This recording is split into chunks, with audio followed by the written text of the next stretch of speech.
არსდება თბილისის სახელმწიფო უნივერსიტეტი. როგორ ექცეოდა საბჭოთა სისტემა მეცნიერებას? სანამ სახელმწიფოს გავაკეთებდით, მანამდე გავაკეთებთ უნივერსიტეტი. ეს უნდა გაიწმინდოს და ჩვენ უნდა შევქმნათ ახალი საბჭოთა ინტელიგენცია. კოლაბორაციონიზმი არ არის გამოსავალი. ტვინების ძალადობრივი გადინების შედეგად თვითონ აღმოჩნდა საერთოდ მთავრობა ხედავს, რომ კადრების სრული დეფიციტი გვაქვს. ისინი ახალი თაობის ისტორიკოსები არიან. გათავისუფლდა საქართველოს ახლა და ახლა არის შანსი. ივან ჯავახიშვილი იყო აბსოლუტურად განდევნილი და ყველანაირად შევიწყვეტილი მეცნიერი. საეკლესიო განზეულობა მებრძოლი ათეიზმის ხანაში. მთელი ქართველოლოგია რეალურად იყო პეტერბურგში. იქნება მეცნიერებათა აკადემია.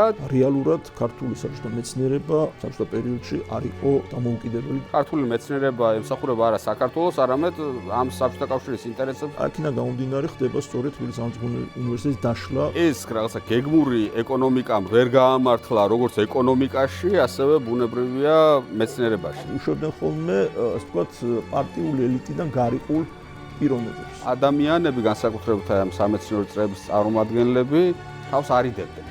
ერთი და იგივე თემას უბრალოდ სათავეში გამოცვლიდნენ და ხდას. არც დღეს არის უცხო ეგეთი რამ ბონდო. ეს მეორე უკიდურესობაა.